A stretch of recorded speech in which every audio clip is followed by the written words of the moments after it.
Assalamualaikum warahmatullahi wabarakatuh.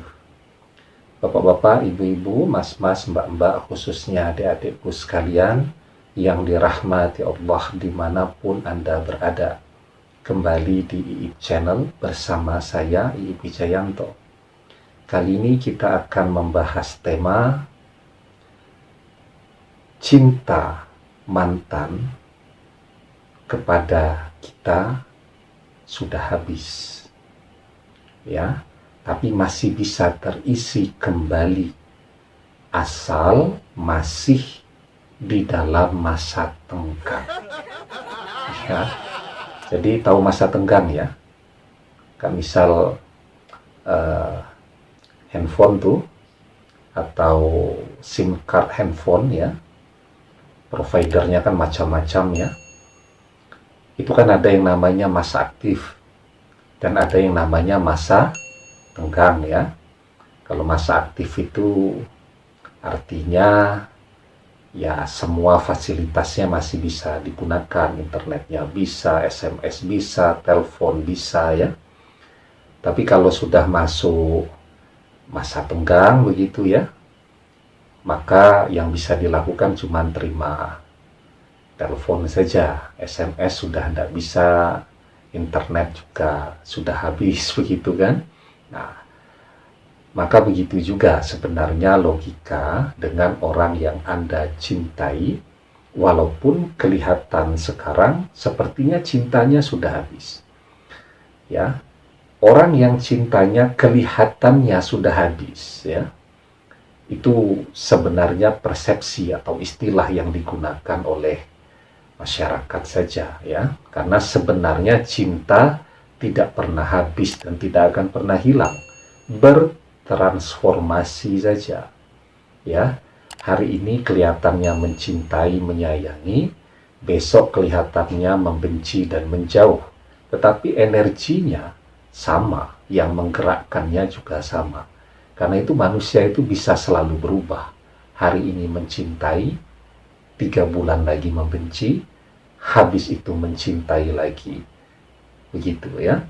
Nah, yang disebut sebagai cintanya sudah habis itu yang seperti apa ya? Tentu kembali ke definisi sebelumnya. Cinta itu tidak bisa habis sebenarnya, cuman beralih saja, berubah ya. Nah, maka indikatornya yang pertama, kelihatannya dengan kita benci banget ya, pokoknya benci banget lah, ketemu menghindar ya. Kemudian diajak omong-omongan, ngobrol begitu, tidak mau ya. Ditelepon langsung ditutup, nomor handphone diblokir semua. Kalaupun misal tidak sengaja ketemu, langsung lari dan seterusnya. Nah begitu ya. Kemudian yang kedua, apapun yang berhubungan dengan kita pasti akan dia tolak, akan dia hindari ya. Jadi misal ada yang mengusulkan, misal ada kegiatan di kampus kepanitiaan ya, setelah itu diusulkan ngajak si A saja jadi panitia, nggak mau, karena si A itu berteman dengan kita. Jadi apapun yang berbau-bau tentang kita itu semuanya dia tolak. Termasuk juga mungkin ya, ada teman-teman kita, sahabat-sahabat kita, ikut juga dia musuhi. Nah itu kelihatan bahwa yang bersangkutan sepertinya cintanya sudah habis ya.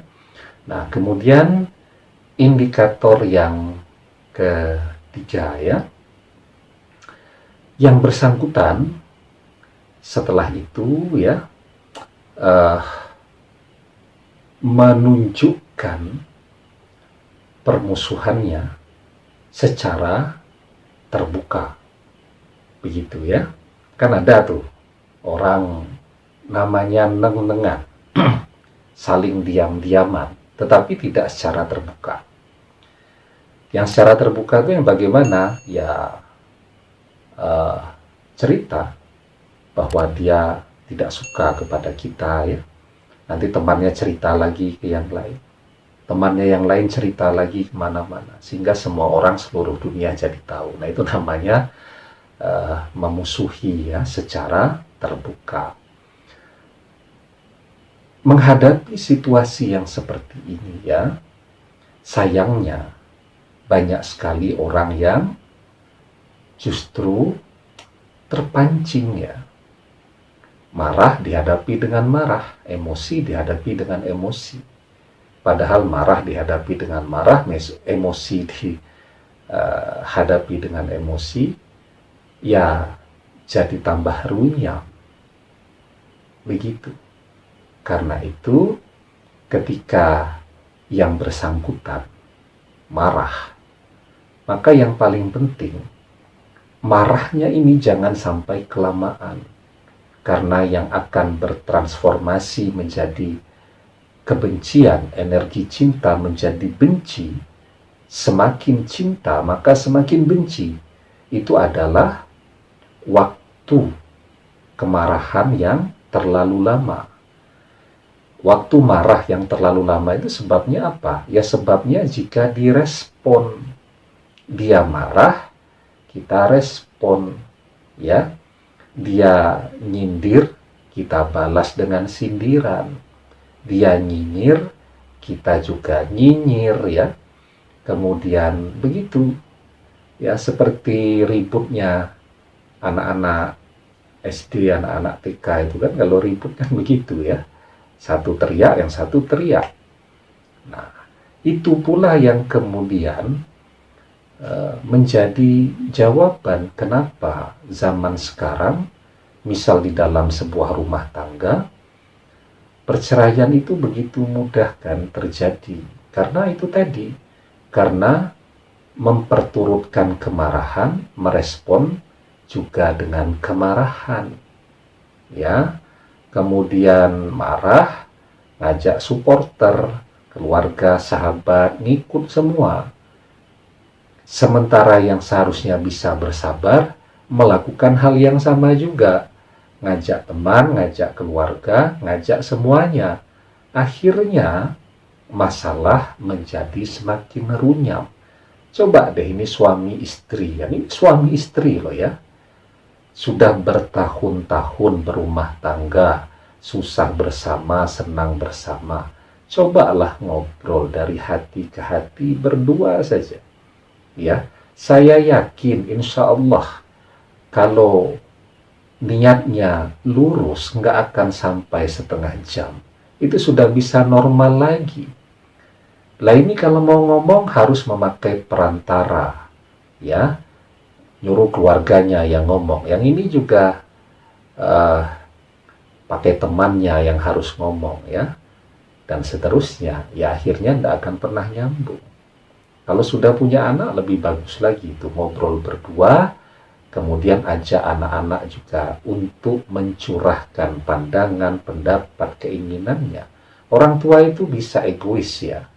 Tetapi orang tua yang baik secara keseluruhan, ketika dia sudah mendengarkan apa yang diinginkan oleh anaknya, dia mungkin melihat suaminya emosi, atau seorang suami melihat istrinya emosi.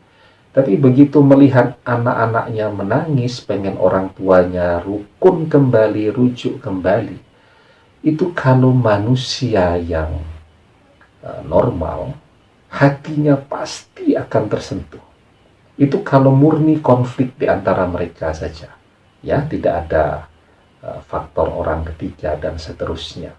Nah, itulah yang menjadi jawaban kenapa zaman sekarang orang mudah sekali bercerai. Dulu ya PDKT-nya 2 tahun, menikahnya kok cuman bisa bertahan setahun. Karena merespon emosi kemarahan juga dengan emosi dan kemarahan. Itulah yang membuat masa tenggang bisa jadi habis. Karena ketika yang satu marah, seharusnya kalau didiamkan, 2-3 hari marahnya selesai. Dia marah, yang sini juga marah. Akhirnya marahnya jadi 2 bulan, 3 bulan. Melewati masa tenggang. 2 bulan, 3 bulan tidak ketemu, terus mendapatkan masukan dari orang-orang yang justru menghendaki mereka berpisah, ya. Misal keluarga, ya, kan ada saja itu yang menghendaki untuk tidak bersama-sama, ya. Karena ada juga kan tipologi keluarga itu, dia kalau melihat saudaranya sukses, dia betul-betul bahagia. Kalau melihat saudaranya sakit, dia juga merasa ikut sakit, ya, prihatin. Ada yang begitu. Tetapi seiring perjalanan waktu ada juga tipe keluarga itu, biarpun bersaudara, dia kalau melihat kakak atau adiknya sukses, dia merasa iri, tetapi sangat bahagia kalau melihat kakak atau adiknya bermasalah, apalagi sampai berpisah. Ya.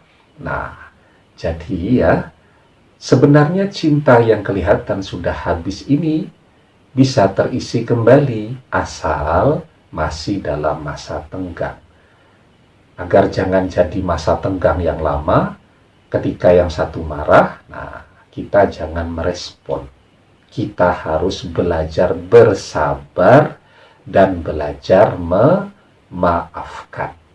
Ya, maka di dalam sebuah hadis kita diajarkan, wa mazadallahu abdan bi'afwin illa izza.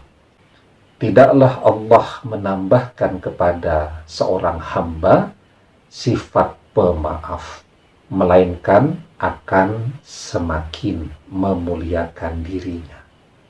Ya, jadi orang-orang yang pemaaf, biarpun dia dalam posisi benar, ya, dia lebih memilih adalah biarin ajalah dia marah-marah dan seterusnya, ya. Kita belajar memaafkan saja, mendiamkan.